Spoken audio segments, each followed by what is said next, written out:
Bom, continuando.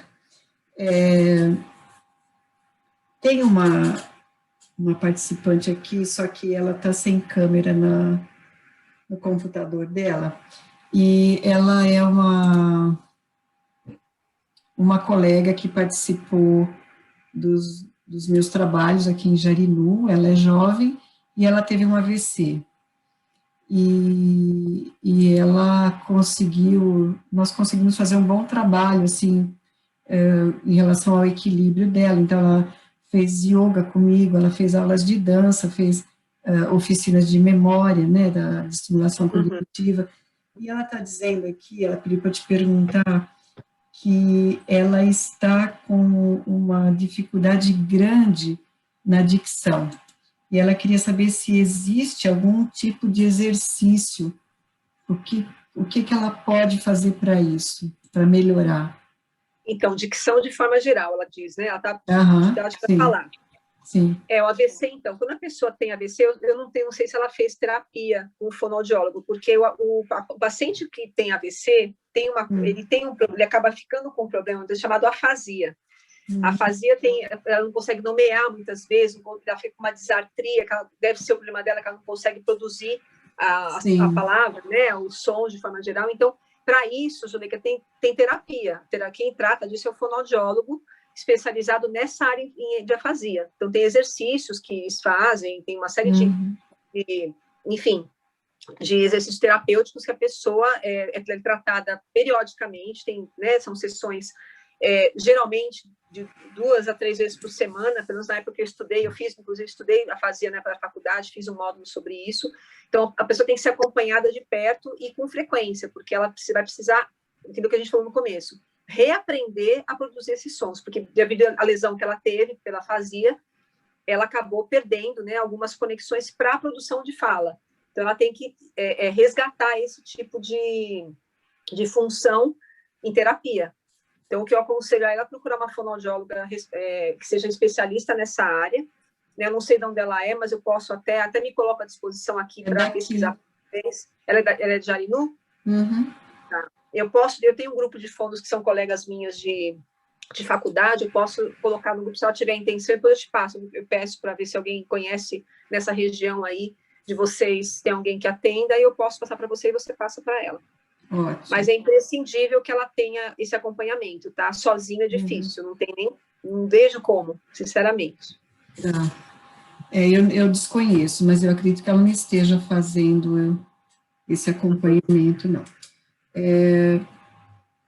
Tenho zumbido por sequela de Covid. Melhora com o tempo? Eu tenho que fazer tratamento? Então, o zumbido, como eu te falei, é o mesmo caso daqueles que a gente comentou. Se essa pessoa ficou... Eu conheço um caso de um rapaz, que tem 30 e poucos anos, enfermeiro, que ele pegou Covid, e ele teve como sequela a perda auditiva em uma das orelhas, uma perda lateral, e ele tem zumbido também, ficou com zumbido por conta dessa perda. A questão é importante que a pessoa procure um otorrino, tá? Sem dúvida, porque esse zumbido, precisa ver, se é um zumbido causado por uma perda auditiva, se é um sintoma de uma perda, o médico vai avaliar e vai ver se é caso para aparelho auditivo, para uso de tratamento, né, tratamento com amplificação. Se não for, ele vai buscar, como é sequela de Covid, ele vai buscar qual o possível, onde está esse problema que causou o zumbido, para poder tratar. Então, o ideal é que a pessoa procure um otorrinolaringologista da região, e até porque são casos que estão aparecendo mesmo, a gente não tem alguns estudos aparecendo agora, porque já fez 1 ano, né? E já tem casos assim. Como eu falei, conheci uma pessoa que a gente orientou o atendimento, mas eu conheço só ele, que ficou com sequela de Covid como perda, mas eu sei que certamente já tem pessoas estudando isso e mais pessoas vão ter, sem dúvida nenhuma. Não só a questão do zumbido, outros problemas também, né? Sim. Nós vamos falar já sobre um, inclusive, que deve ser bem comum. Todo zumbido no ouvido é labirintite? Não.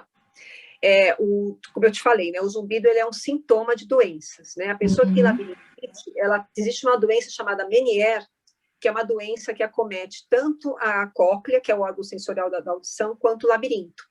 Então, a pessoa tem perda auditiva e tem a perda de equilíbrio, tontura e etc. e aí o zumbido, ele aparece como sintoma da perda auditiva e também por conta disso, né, da labirintite. Então, assim, na verdade, nem todo mundo que tem labirintite tem zumbido e vice-versa, tá? Então, ele é um sintoma, na verdade, dessa doença. Eu coloquei essa doença específica porque ela tem como característica a tontura, por conta do componente da lesão no labirinto também, e aí sim pode ser um sintoma, mas nem todo caso né? Nem todo paciente que tem zumbido tem labirintite, não quer dizer isso. Você vê que a maioria das questões aqui é com relação à labirintite. Eu vi, percebi. Aí a pergunta tem cura?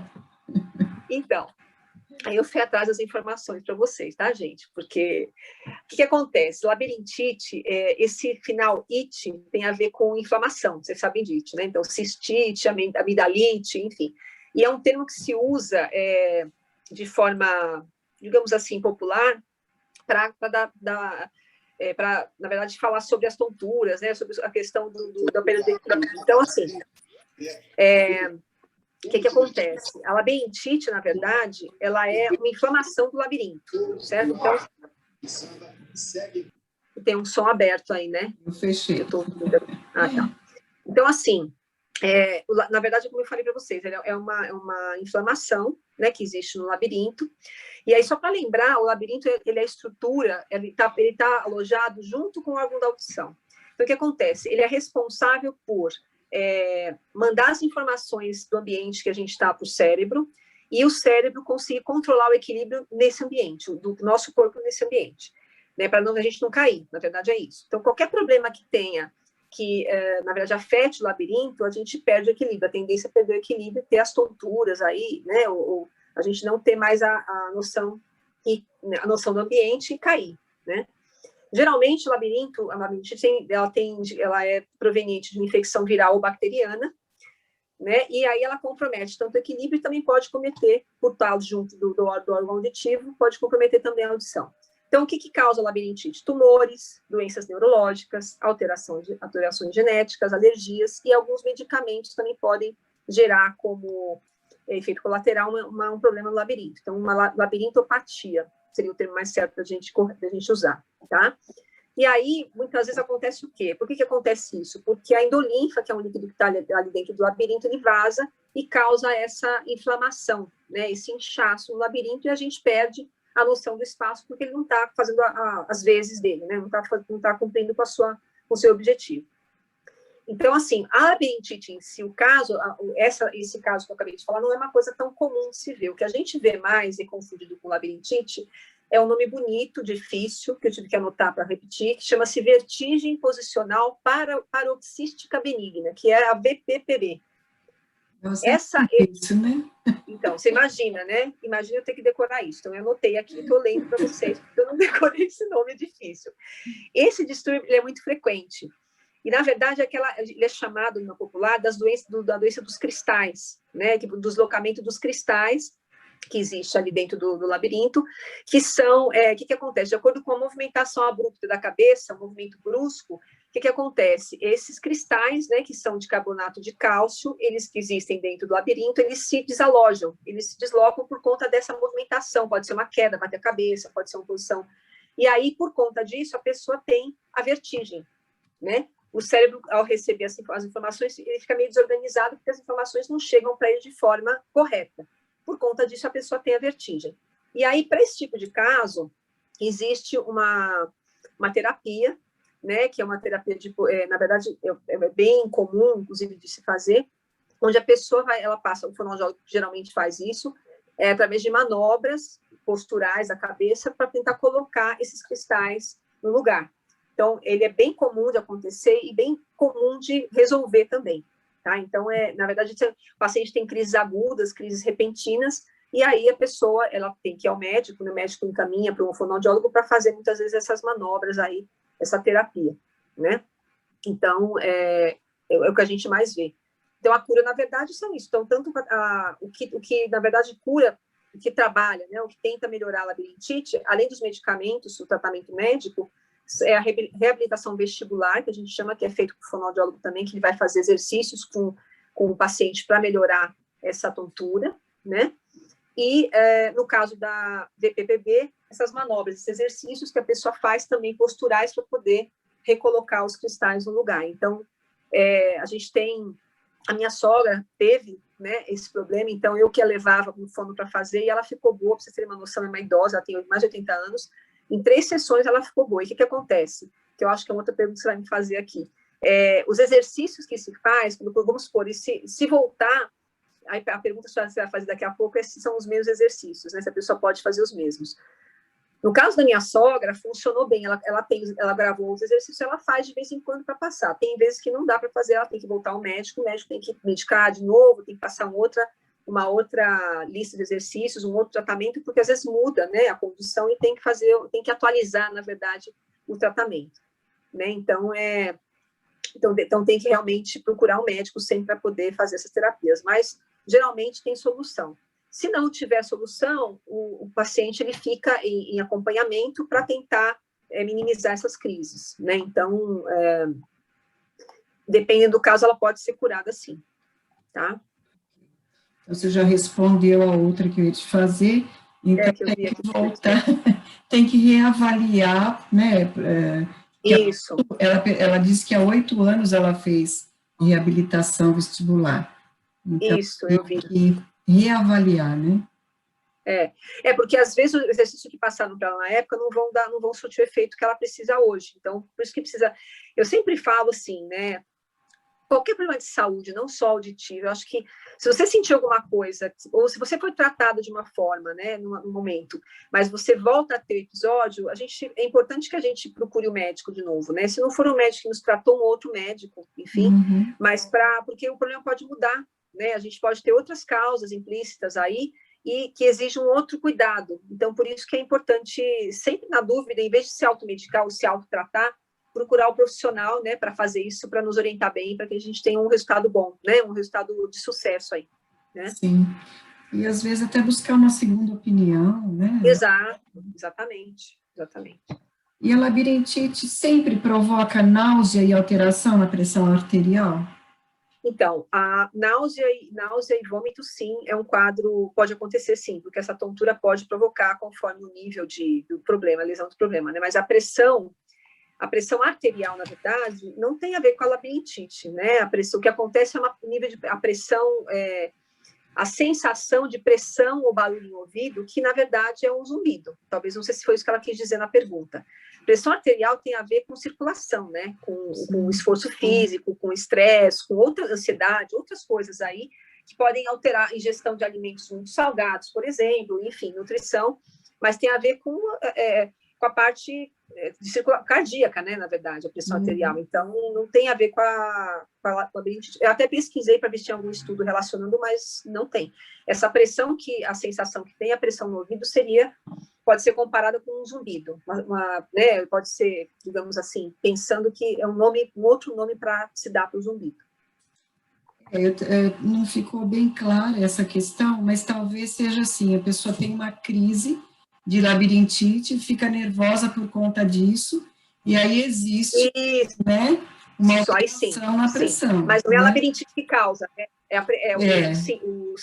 A emoção que a crise pode levar, mas não tem a ver, não é o fato da labirintite estar aí, estar presente, que vai causar isso.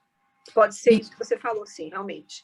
E me fala uma coisa, a ingestão demasiada de açúcar também provoca labirintite? Então, seria a diabetes, você está falando, né? Então, na verdade, assim, eu não sei te responder ao certo isso, se tem ou não. Eu não consegui pesquisar isso. Mas, como tem algumas coisas que tem a ver com a parte nutricional, eu posso depois responder para vocês isso. Eu não tenho essa resposta para dar, porque não vou inventar uma resposta para vocês aqui, mas eu posso depois pesquisar e ver, e checo para você isso. Mas a baixa ingesta de água tem a ver, não tem? Sim. Sim, porque lembra que a gente tem a circulação tem que acontecer de forma adequada no nosso corpo. Então, tudo que leva, se a gente for pensar, um mau funcionamento no nosso organismo, das funções, de forma geral, pode levar a problemas também, né, nessa região da audição, né? Porque circula líquido ali, a gente tem a circulação sanguínea ali, né? Então, certamente, sim. Certo. E excesso de cera pode causar labirintite? Então, o que acontece? Quando você tem um excesso de cerume, né, a rolha de cera que a gente chama, isso causa uma surdez temporária. A gente chama de perda condutiva. Quando a gente faz isso, o que acontece? Se a cera ficar alojada ali, parada ali no lugar, ela pode causar uma sensação de não estar escutando, de oclusão, zumbido até pode dar, porque você está criando uma situação de silêncio ali, e dor de ouvido, né? Mas, assim, a vertigem, esse tipo de coisa, não pela cera, não pela cera. Se a pessoa tiver um problema pré-existente e o excesso da cera, pode ser que tenha algum tipo de tontura, porque você está deixando de entrar, de ter som, né? De ter o som entrando pela região ali que vai produzir, vai fazer com que essa cóclea funcione e tudo mais, e aí pode gerar esse estado de tontura por falta de som, falta de estimulação. A sensação disso, entende? Mas não é uma coisa que, assim, que a gente vê com frequência, tá? A gente vê com frequência a existência da cera, é você ter claro, uma perda induzida por ela. Agora, se a pessoa tem um problema desse pré-existente, a falta de estimulação pode ser que gere a sensação, mas não por causa... Não é a presença dela que causa, porque ela já tem um problema pré-existente e isso pode induzir a essa percepção de vertigem, tontura, por exemplo. Ok. E limpar o ouvido com cotonete? O que você me diz sobre isso? Então, o que acontece? A lavagem, então, assim, o limpar o ouvido com haste flexível, né? O que acontece aí? Você tem um risco, conforme o jeito que você faz isso, na verdade não é nem recomendado, né? A gente recomenda o uso da haste flexível para limpeza externa, né? Na parte da concha auricular, da parte aqui do pavilhão, mas não inserir a haste flexível dentro do conduto. Por quê? Se tiver cera, imagina se a pessoa tiver uma rolha de cera, como você falou agora, excesso de cera, ela vai empurrar essa cera. No que ela empurra a cera, o que pode acontecer? Ela pode perfurar o tímpano. A perfuração timpânica pode gerar, sim, essa tontura, porque você mexe com a estrutura ali dentro do ouvido e você pode gerar isso momentaneamente, pelo menos. Uma coisa que pode causar vertigem ou tontura é a lavagem, porque se a pessoa tiver labirintite, essa estimulação nessa parte do ouvido pode gerar tontura, sim. Tanto é que existe um teste, uma avaliação chamada o exame otoneurológico, que muita gente não gosta de fazer, Delícia. Exato. Então, e que tem uma prova que pode ser com água ou não, que você vai exatamente gerar essa estimulação para ver como é que o seu labirinto reage. Isso sim pode, se a pessoa tem problema de labirintite, isso sim induz a pessoa a ter náusea, vômito e a tontura propriamente dita. Então, porque é um jeito a estimulação gera esse tipo de comportamento. Mas aí a lavagem, não é a limpeza com cotonete, entendeu? Como eu falei para você, se o paciente perfurar o tímpano, aí sim isso pode gerar aí esse tipo de sintoma por conta da parte onde foi atingido ali, tá certo? Do jeito que a pessoa fez ali, enfim. Mas a gente, como eu te falei, vê mais a questão da lavagem do que outra coisa. Sim. Fala um pouquinho para a gente sobre misofonia. Então, você tem alguma pessoa que tem misofonia do grupo? É por isso que perguntou? Não, ela conhece meu marido. Ai, seu marido? Nossa, então tá. Explica Olha o que só. primeiro, porque eu acredito que as meninas não saibam. Tá. Então, misofonia, bom, existe um trio que os médicos especialistas na área falam, que é a misofonia, hiperacusia e fonofobia, né? A misofonia, na verdade, ela é uma percepção de sons corriqueiros da nossa rotina, só que para a pessoa ela parece anormal, ela causa um desconforto, uma aversão absurda, para sons que não deveriam, se a gente for pensar, não deveriam causar isso. Então, pode ser, e geralmente são sons fracos, mastigação, respiração, tosse, assar o nariz, né? Enfim, engolir. Então, assim, e a pessoa tem uma reação incontrolável, muitas vezes de raiva, de irritabilidade, diante desses sons, né? O nome bonito para isso é esses casos, né, que são diagnosticados com misofonia, ou 4S, a síndrome de sensibilidade seletiva a sons. Então, geralmente, ela é desencadeada, como eu te falei, com sons específicos, né? E geralmente o indivíduo que tem esse tipo de problema não consegue se concentrar em outras coisas quando esses sons estão presentes, né? Ele acaba sendo o centro da atenção dele. E o que causa geralmente isso são problemas neurológicos, alguma coisa, ele às vezes faz uma associação daquele som a um episódio da vida, a um evento, e aí cria uma aversão por conta disso, né? E eu posso ter também essa questão auditiva, essa aversão auditiva também com a visão. Tem pessoas que têm esse tipo de problema ao ver, ao enxergar alguma coisa. Então, não é só, a gente encontra também casos assim, né? Tem uma questão, na verdade, Zuleika, central. É alguma coisa que desencadeou isso daí. Geralmente, quem trata isso é o otorrino também, tá? O otorrino, e ele pode ajudar a diagnosticar o problema. Se ele achar interessante, geralmente, às vezes ele, né, encaminha para um neuro, ou até para um psicólogo, porque são pacientes, todos esses 3 problemas que eu vou contar já o que cada um quer dizer, que às vezes se confundem no nome, eles podem ser tratados também com terapia cognitivo-comportamental, como eu te falei. Uhum. Que ele é um tratamento que tem sido muito, inclusive, recomendado, porque a pessoa acaba, na verdade, no português claro, né, para ficar bem claro, a pessoa acaba tratando, aprendendo a viver com aquilo que ela tem, a entender o que ela tem e aprender a conviver com aquilo de forma a ter um pouco mais de qualidade de vida. Só que a pessoa tem que... né? Isso, exatamente. Então, só que ela precisa frequentar, ela precisa aderir a esse tipo de tratamento, né? Porque a pessoa que tem misofonia geralmente não tem perda auditiva, não tem como tratar essas pessoas com aparelho auditivo, com tratamento com amplificação. Né? Então, o psicólogo vai tratar a parte emocional disso, vai tentar descobrir se tem algum gatilho que tenha provocado esse tipo de problema para poder cuidar aí do paciente, né? Além de tudo isso, como o que existe terapia em termos de treinamento auditivo, também que eu fui pesquisar sobre o assunto, são você ter atividades que desfoquem desse som. Então, ou você pode se condicionar a se afastar deles. Então, assim, eu sei que, vou dar um exemplo bem, tá? Eu me incomodo com o ronco do meu marido, mas não é o ronco que me deixa dormir, me incomoda pelo som. Então, o que eu vou fazer? Eu vou dormir longe dele, em outro lugar, ou eu vou tentar dormir antes dele para poder não escutar isso, ou eu vou usar um protetor, enfim, estou dando um exemplo, para vocês entenderem. Então, a gente tem algumas possíveis aí, paliativos para você não ter o contato com aqueles sons, né? Ou pede que não divórcio. É o ideal. Então, não vou chegar tanto, né?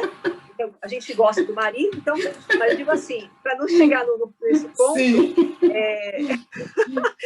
o ideal, tem gente que separa com de ronco, você sabe disso, então, entre outras coisas, mas assim, não é?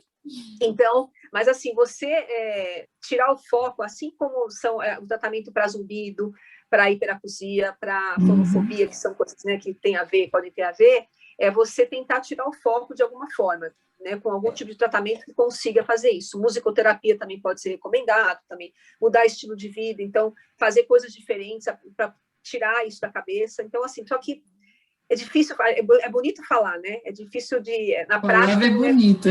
É muito bonito falar, né? Então, mas assim, são casos que, para tratamento, o que eu te falo, o ideal seria, eu sei que esses 3 problemas que a gente acabou de falar, como tem a ver com a parte auditiva, de certa forma, né? É importante procurar um otorrino sempre que seja especialista em zumbido, porque eles geralmente tratam tudo isso, tratam hiperacusia, que é o aumento da sensibilidade para sons que não deveriam ser percebidos com tanta intensidade.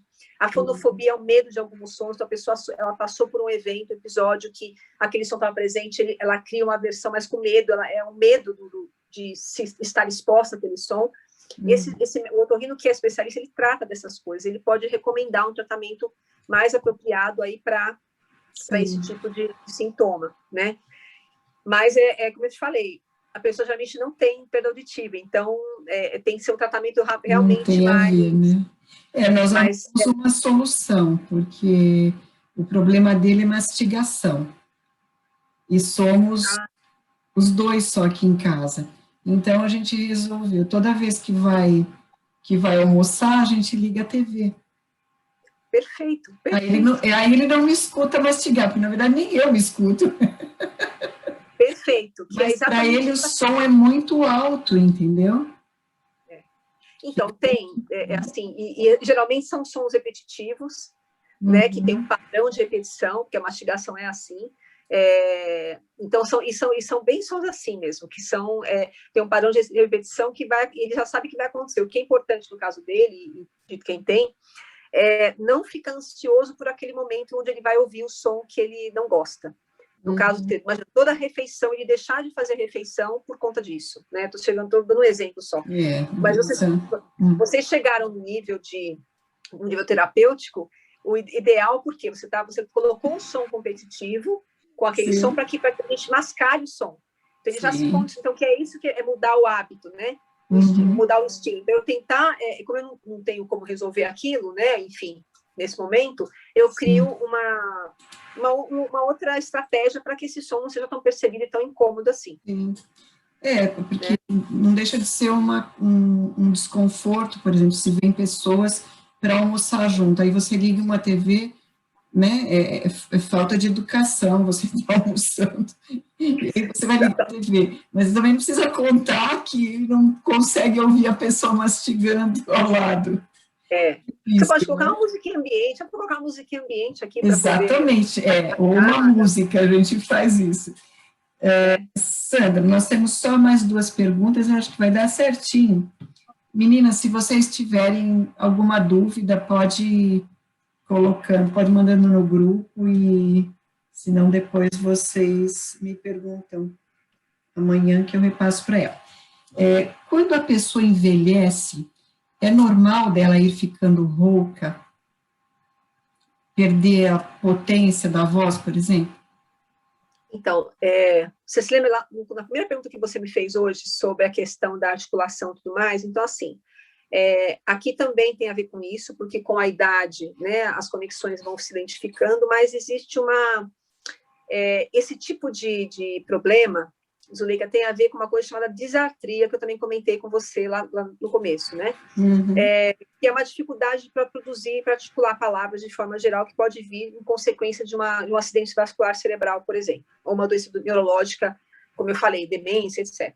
Existe essa rouquidão, e aí eu fui pesquisar, porque assim, é uma coisa muito específica, e na verdade, a gente, na minha área, né, quando aparece uma pessoa com rouquidão, quando a gente faz anamnese, a gente pergunta sobre a saúde geral, as pessoas, nada contra, tá? Não estou aqui levantando bandeira de nada, mas o que acontece? As pessoas, às vezes, que fumam muito durante a vida, o padrão vocal, ele muda. A pessoa tende a ficar mais rouca, tanto a mulher quanto o homem. Isso e eu estou te falando isso, que é um problema que a gente acaba vendo, porque a pessoa vai usar o aparelho depois, e ela se escuta, e ao se escutar, como ela está com perda, ela não percebia. Isso se torna mais aparente, mais perceptível. Sim. Nesse caso, como na minha cabeça ficou isso, e a gente sabe, na verdade, não é só isso que causa a rouquidão. Existe uma disartria chamada disartria flácida, que é uma incapacidade de produção de articulação, digamos assim, e essa disartria, ela produz um padrão de voz rouco. E aí, o que acontece? Ela fica com pouca força, fica nasalada, e também as consoantes, elas ficam imprecisas, a pessoa não consegue produzir direito. Geralmente, ela acontece em doenças que provocam lesão no neurônio motor inferior, na parte neuronal, e tem uma doença chamada miastenia graves ou paralisia bulbar, uma paralisia específica que gera isso como sequela, digamos assim. E aí, quem geralmente avalia isso e consegue saber o tratamento melhor é o neurologista, já que é um problema causado por uma lesão, né, neurológica, na verdade. Então, e aí foi bom você me perguntar isso, porque eu tinha essa visão da questão do padrão vocal mudar por conta da nicotina, do tabaco, e na verdade não é só isso. Isso tem uma causa neurológica, na verdade, né? Então, aí no caso se vocês conhecem alguém com esse tipo de problema, é importante procurar um neurologista porque a pessoa vai dizer o padrão, ele vai perceber o padrão e vai checar, vai pesquisar certamente onde está o problema e como tratar o problema. E a rouquidão, ela também pode se manifestar quando a pessoa, por uma laringite, faringite. Sim, e também por nervoso. Tem pessoas que elas vão se expor, por exemplo, ou então passaram por um estresse, alguma coisa, ou uma situação que não agrada, e ela pode, sim, já ter a rouquidão por conta disso, essa força vocal, e idoso apresentar isso. Eu conheço alguns que têm esse tipo de problema também associado à emoção, com fundo emocional. Olha. Não é o caso aqui, tá? Isso aqui é uma causa, tem uma causa específica, mas a questão também, essa questão que a gente está falando, além dos ites, né, da faringite, obviamente, a amidalite que causa, a gente tem a questão também do padrão vocal mudar por conta desse nervosismo, digamos assim, essa questão emocional aí que vem e atrapalhando, né, e o padrão muda, a pessoa fica com pigarro, né, enfim, então, e aí ao sair da situação a voz volta ao normal. Também já presenciei esse tipo de coisa. Interessante. E a última pergunta, problemas de deglutição, como resolver? Então, o nome para isso, o nome correto para isso, chama-se disfagia. É uma incapacidade de deglutir, né, do trato, o caminho, né, o trânsito que o alimento faz, desde dessa parte da faringe, né, até o esôfago, tudo mais, a gente tem um comprometimento aí nesse trânsito causado desde a boca até o estômago, né, que seria pegar as estruturas certinhas, e o paciente fica com risco de desnutrição, ele desidrata e até pode desenvolver uma pneumonia aspirativa, porque ele acaba aspirando a saliva, enfim, até vindo a falecer, né, a óbito por conta disso. Então, tem exames que quem trata disso também é o otorrinolaringologista, ele pede exames também com nome bem difícil, um deles é a videonasofibroscopia da deglutição, então ele consegue avaliar esse problema, e o fonoaudiólogo é o profissional que trata disso, que faz terapeuticamente as manobras, os exercícios para que isso seja resolvido, tá? É um sintoma geralmente ligado a uma doença, né? Existe também um fundo aí neurológico, pessoas que têm Alzheimer têm esse tipo de problema, não sei se você conhece, mas a gente sabe também que são problemas que acometem pessoas com Alzheimer conforme o nível de lesão, o nível de avanço da doença, né? E também tem a questão do próprio envelhecimento. Pessoas que vão envelhecendo também podem vir a ter esse tipo de problema. Hoje em dia, eu preciso dizer para vocês, as pessoas que são entubadas por conta do Covid, é uma sequela do Covid também, então tem que ser tratadas também o mais rápido possível, porque eles ficam, imagina, né?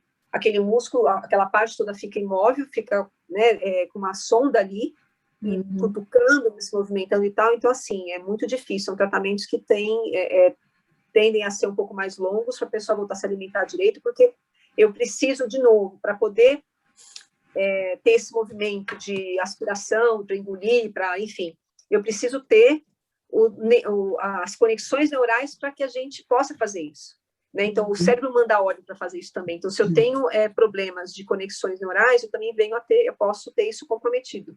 E aí eu preciso de ajuda também para poder voltar. Preciso de força muscular, precisão para poder fazer os movimentos, a faringe tem que funcionar, o esôfago, então tudo isso, o cérebro comanda isso também. Então, se eu tiver qualquer também algum comprometimento neurológico, né, a nível de lesão, também eu posso gerar esse tipo de problema. Então, o que se faz geralmente, né, é controle dos alimentos, né, em casos mais graves, né, então a pessoa começa com o tratamento a comer comidas mais pastosas, líquidas, depois vai para o pastoso, que nem a gente vai aumentando, que nem criança, né, quando a gente vai começar a introduzir o alimento para a criança pequenininha, e assim vai. Então, mas é um problema que eu acho que a gente vai se deparar muito ainda. Os pacientes que saem dessa situação de intubação, eu acho que muitos vão precisar, muitos, porque fica complicado mesmo. E além, como eu te falei, além de ser sequela de outras doenças, né?